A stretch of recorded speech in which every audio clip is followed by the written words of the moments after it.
Wacana pemecatan anggota DPR kerap muncul setiap kali publik geram dengan perilaku wakil rakyat. Tak jarang, masyarakat bertanya apakah Presiden bisa langsung memecat anggota DPR? Pertanyaan ini wajar mengingat Presiden dianggap sebagai pemegang kuasa tertinggi dalam pemerintahan. Namun faktanya, sistem ketatanegaraan Indonesia menempatkan Presiden dan DPR pada posisi sejajar dengan fungsi berbeda. Oleh karena itu, keduanya tidak bisa saling menjatuhkan. Lantas, apa alasan Presiden tak bisa memberhentikan anggota DPR?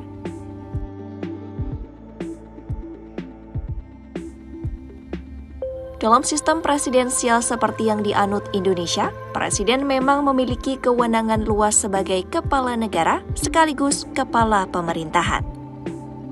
Tetapi, anggota DPR juga dipilih langsung oleh rakyat melalui pemilu legislatif.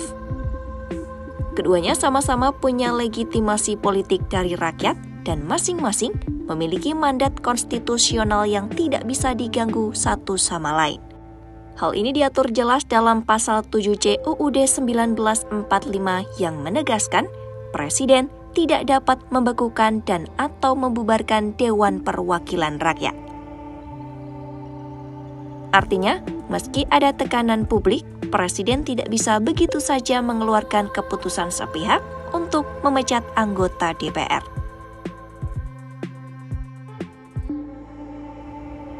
Situasi ini berbeda dengan sistem parlemen. Di sana Presiden atau Perdana Menteri bisa membubarkan parlemen jika dianggap tidak lagi efektif menjalankan fungsi pengawasan pemerintah. Sebaliknya, parlemen juga bisa menjatuhkan pemerintahan melalui mosi tidak percaya.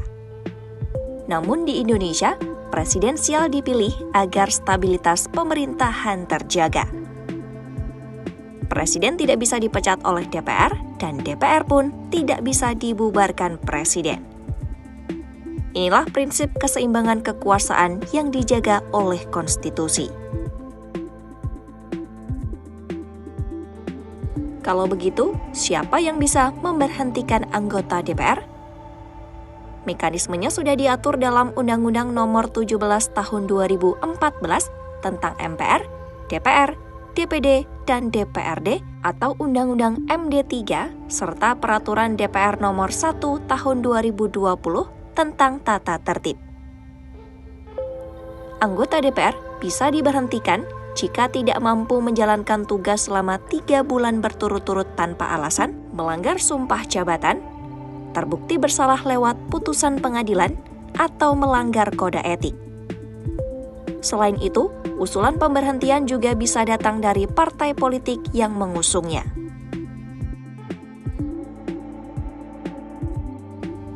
Penting untuk dicatat, posisi anggota DPR sangat terkait dengan partai politik. Jika seorang anggota melanggar aturan partai atau pindah ke partai lain, maka partai berhak mengusulkan pemberhentian kepada pemimpin DPR. Setelah itu, keputusan akan diresmikan oleh Presiden. Di sisi lain, ada Mahkamah Kehormatan Dewan atau MKD. Lembaga ini berfungsi menegakkan kode etik anggota DPR. Jika ada kasus pelanggaran serius, MKD dapat memproses, menjatuhkan sanksi, hingga merekomendasikan pemberhentian. Jadi, pengawasan terhadap DPR datang dari internal lembaga itu sendiri, dari partai politik, maupun lewat jalur hukum. Sejumlah contoh nyata yang pernah terjadi adalah anggota DPR yang terbukti korupsi atau melakukan tindak pidana berat, otomatis diberhentikan begitu ada putusan hukum tetap. Begitu juga anggota DPR yang tersandung kasus pelanggaran etik kerap mendapat sanksi tegas, mulai dari teguran hingga pemberhentian. Namun dalam kasus lain yang hanya menyangkut pernyataan atau sikap kontroversial, mekanismenya tidak langsung ke pemecatan. Biasanya, partai terlebih dahulu mengambil langkah politik seperti menonaktifkan, memutasi, atau memberikan sanksi internal. Pertanyaan soal kenapa Presiden tidak bisa memecat anggota DPR biasanya kembali mencuat saat publik kecewa dengan wakil rakyat. Namun, sistem yang ada sebenarnya dirancang agar tidak ada satupun lembaga yang punya kekuasaan absolut. Presiden tetap diawasi DPR, sementara DPR tidak bisa seenaknya menjatuhkan Presiden. Ini adalah prinsip check and balance yang menjadi fondasi demokrasi Indonesia. Jadi, jawabannya jelas, Presiden tidak bisa memecat anggota DPR.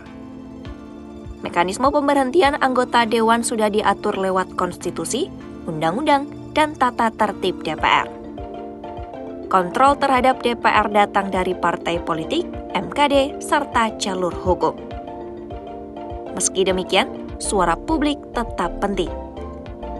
Kritik masyarakat bisa mendorong partai politik atau MKD untuk mengambil tindak tegas terhadap anggota DPR yang dianggap melanggar norma atau tidak layak menjabat. Dengan memahami aturan ini, kita bisa lebih bijak dalam menyikapi isu politik.